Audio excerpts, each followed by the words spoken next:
Yeah, that's awesome. It's really, really just so exciting and motivating every time we learn about the work that different organizations are doing to help increase these protective factors and have these conversations in the community, because really just talking about it is a way to prevent abuse and neglect in the first place, because so much of it occurs because people find themselves helpless. They don't know what else to do. So having these conversations is huge, and that's awesome.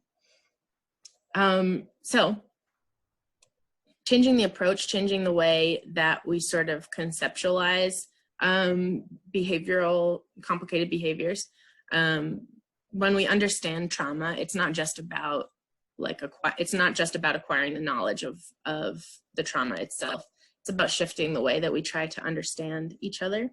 So rather than asking what's wrong with you, we try to ask what happened to you. So anytime that we see a behavior that's alarming or complicated, rather than immediately seeing that as something that requires a punishment or some sort of consequence, trying to figure out the message behind the behavior. What's the behavior trying to tell us? So this can be in two contexts. This can either be like when a child is acting out before trying to discipline that child, trying to understand where it's coming from, but it can also be a way to be on the lookout for any of the signs of abuse that we've talked about. When we see a behavior that is unusual, that is a change, that is different, we can say, I wonder what's happened here to have created this change. So to prevent child abuse and neglect, we can strengthen economic supports to families. So when families are more secure in their basic needs, it decreases the likelihood that abuse and neglect will happen. So as organizations, we can help families find different resources that are available. We can help them access different resources, and just talk about the fact that these resources exist, because there are so many organizations, particularly in Denver, so many nonprofits doing really amazing work. There are a lot of opportunities for families to have extra support with extra financial support, rental assistance, different help getting bills paid, help getting the family fed, getting clothes, getting different educational support. There's so many programs. The hard part can be navigating them, but just knowing that they're out there, knowing that you don't have to settle with a level of discomfort or stress, that you can ask for help, that there are people who can help navigate finding these supports. Changing social norms to support parents and positive parenting. So the programs that you're talking about using at Focus Points are really great examples of these. Encouraging positive parenting behaviors and encouraging self-care with parents, so that there is an intention around taking care of themselves, so that they're more capable of reacting to children sort of calmly, and after taking a couple breaths and being able to take care of themselves and not take out whatever the caretaker is going through in their life on the children.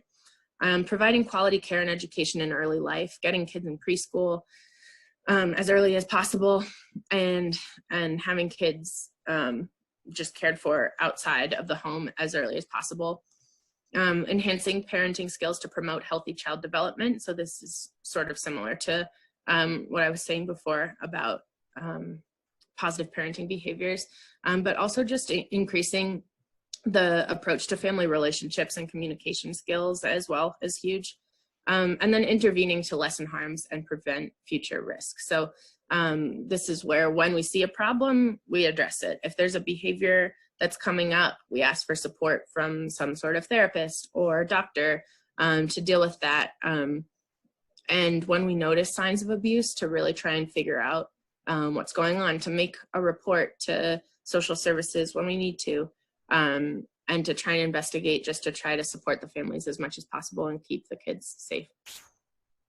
So to foster emotional safety for kids and adults in the families, this can be huge. Kids need predictable rules and structure. We talked about this a little bit before.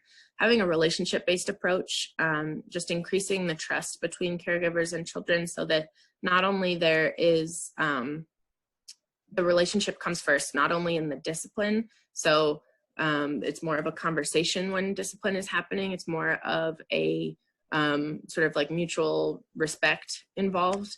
But also the children feel safe and like they have the trust with their trusted adults that they can go to them and talk to them about any kind of unsafe experience that they're having.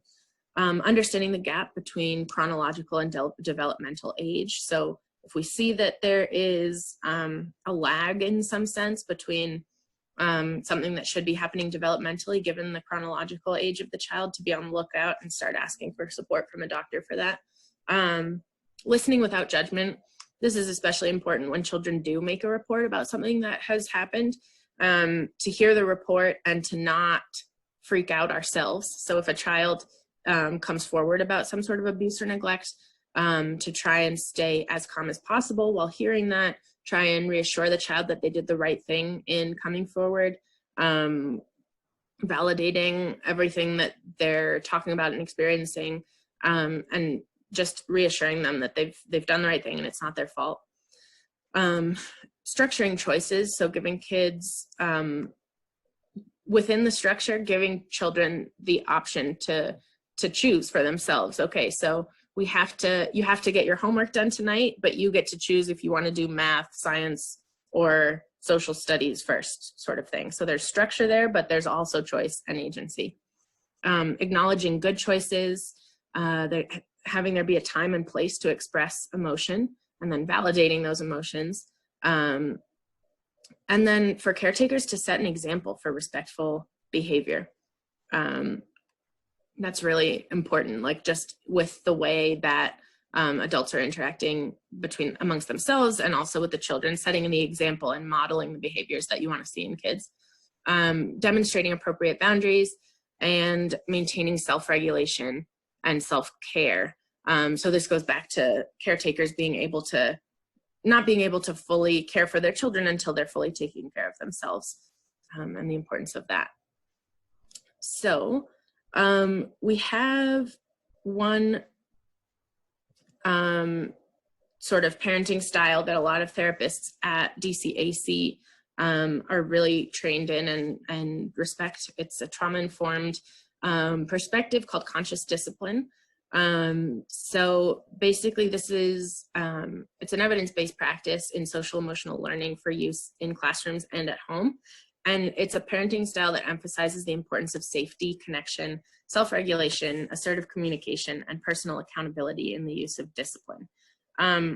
So basically, it's an emphasis on trying to approach discipline from, going back to this sort of brain model, coming at it from the higher part of our brain rather than the lower part. So rather than the immediate emotional reaction of, I need to punish this, I need to nip this in the bud, take a pause, take a breath, and being able to have like an emotional conversation about what's going on. So it says that we have to understand imposing a consequence. We have to understand why we're imposing a consequence in order for it to be effective, and the child needs to understand where the consequence is coming from. So there needs to be some sort of connection between a timeout or losing a privilege or whatever it may be. There needs to be a clear connection as, okay, I'm losing this because of this behavior, rather than feeling that it's more out of the blue. That's more sort of unsettling for the child. There's an element of radical self-accountability. So within this model, that we understand that we can't make anyone do something that they don't want to do. So all we can do is just teach and support people in making the best choices. So through that, adults are acknowledging children for having the agency that they do have as just, small young humans. And adults have to model the behaviors that they want to see. And asking for help if they need it. So it's a really good model to look into more. I myself am not an expert on it, but consciousdiscipline.com is a really good resource for that. And if you have any more questions, there are therapists at DCAC who are more highly trained in this particular model. So connected with that, model is the importance of self-care that we keep coming back to.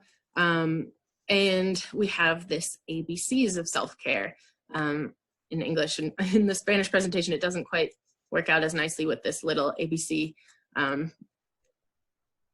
don't know, jingle, but it's helpful to remember. So awareness, balance, and connection are the important elements to keep in mind of self-care. When it comes to awareness, being aware of your own needs, limits, feelings, and resources. Just coming back to when parents are aware of what they need, they're not, projecting a discomfort or dissatisfaction on the child and taking out their own frustrations on the child.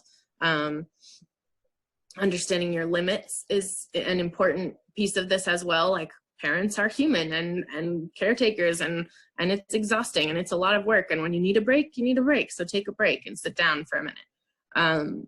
Balance, maintaining a balance between work, play, and relaxation. This is important for anyone, for caretakers as well as children.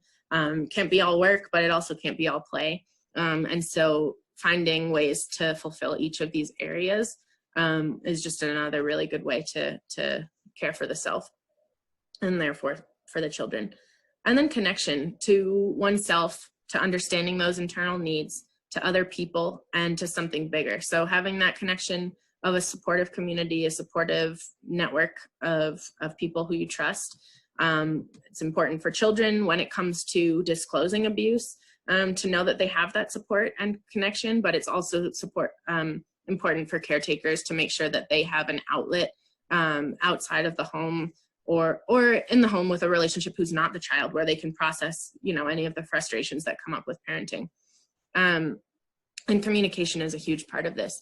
Especially, I want to mention that in these strange times that we're going through right now with the coronavirus and everyone staying at home, there is not a decrease of cases of child abuse and neglect, and in fact, we're seeing an increase. While at the same time, we aren't seeing as many.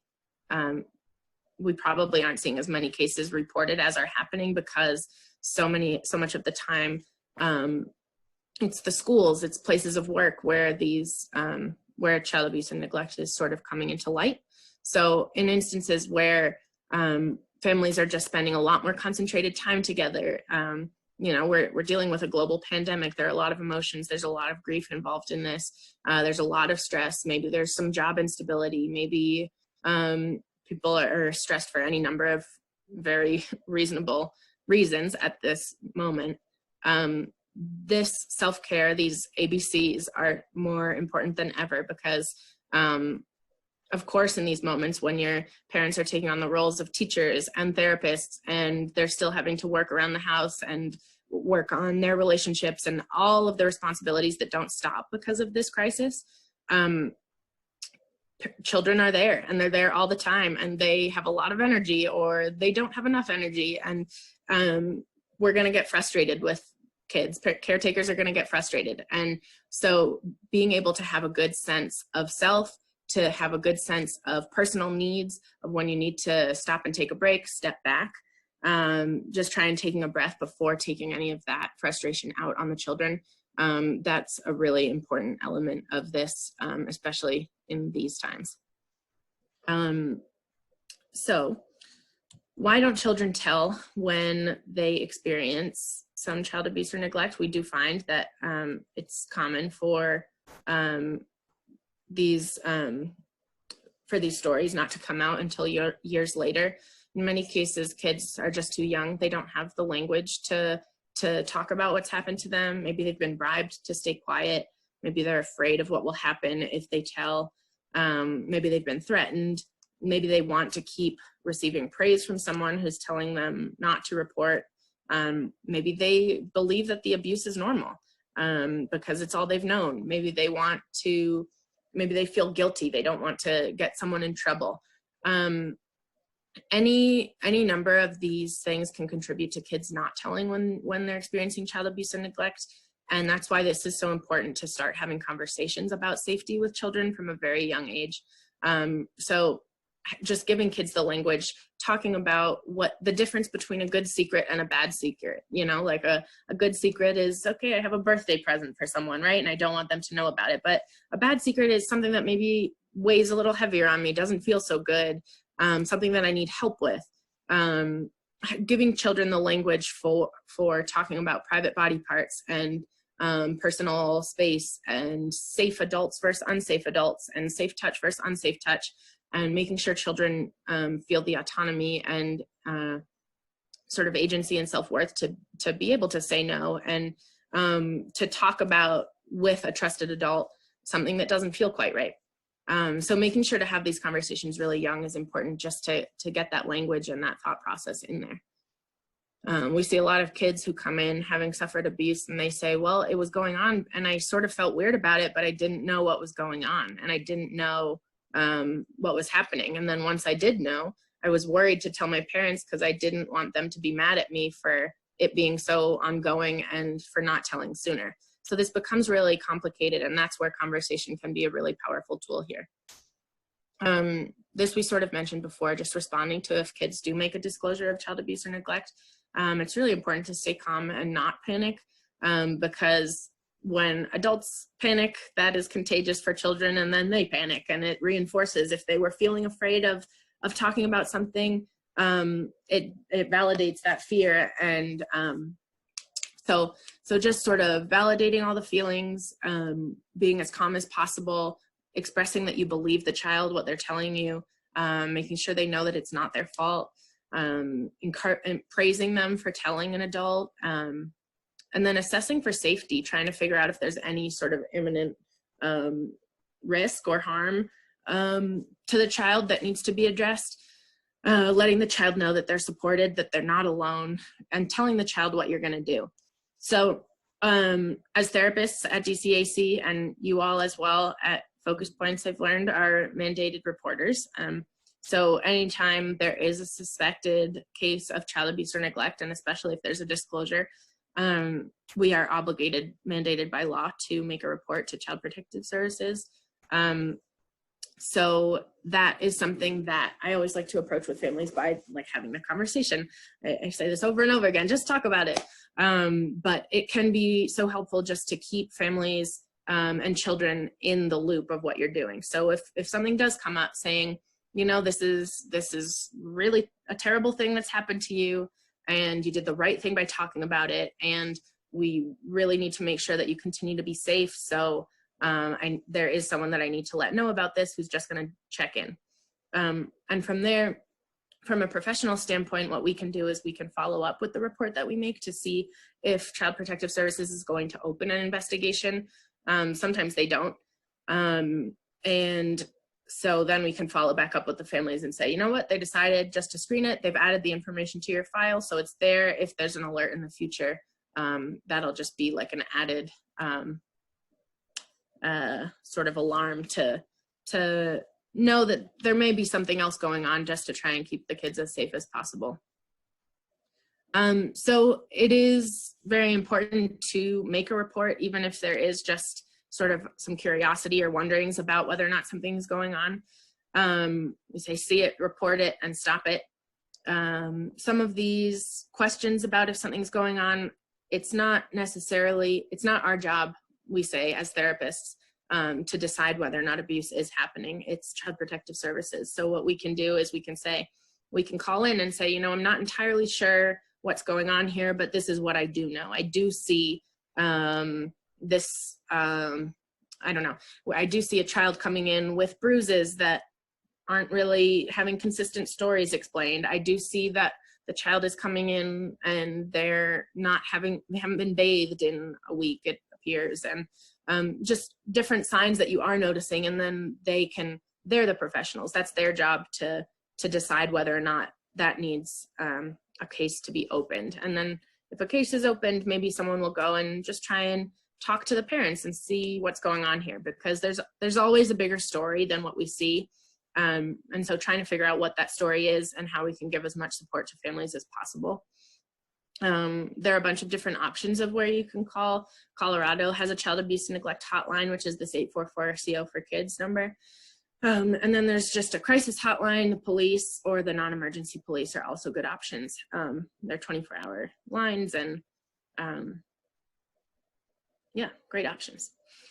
So if you have any questions or comments or conversations, we did a better job today of keeping it within an hour. I'd love to hear anything that any of you all have to say. I think I mentioned yesterday, I am not by any means an expert in this area. I've just been working as a therapist, and so I've got some experience with this work, but you all are working with kids as well, and for the families who are watching, you are the experts with your own children. And so it's always awesome to hear any other perspectives on any of this.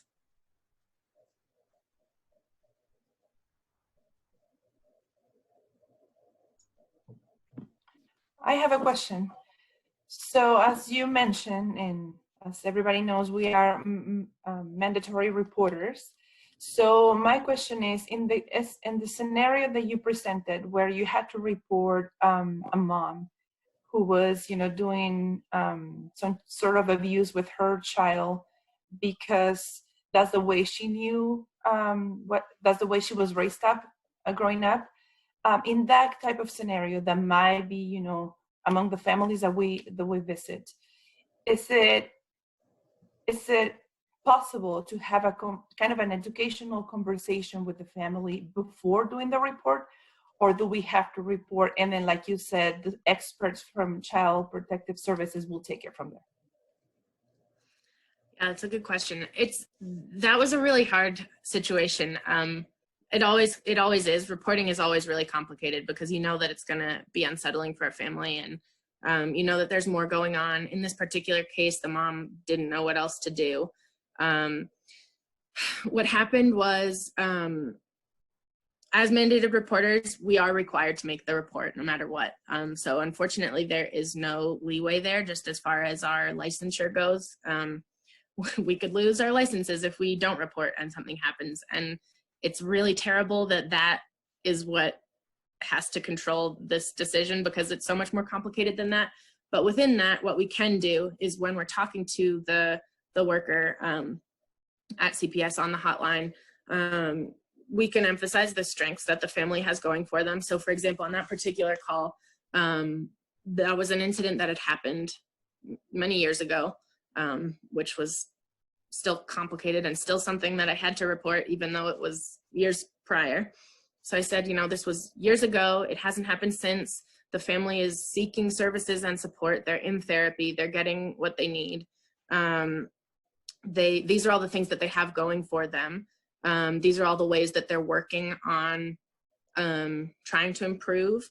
And so all of that can be added to the file to then affect whether or not they open up a case.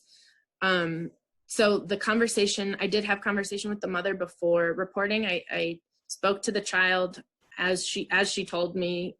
As that came out, I reminded her again about what we speak about in our first initial sessions about, the exceptions to confidentiality and the necessity to report. And so I reminded her that this was something that we were going to have to talk about. We talked about it with her mom. And then I spoke with her mom just about, that was the conversation where I really learned where she was coming from when she did hit the child. And she needed support. She needed other ideas. She hadn't thought of other ways to work with the child through things. And so I told her I was going to have to make the report, and basically was just as transparent as possible throughout the process. But that was as much of a conversation as could happen. It's a bummer.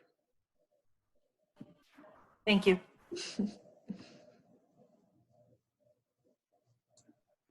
Does anyone else have any other questions or comments for Tally?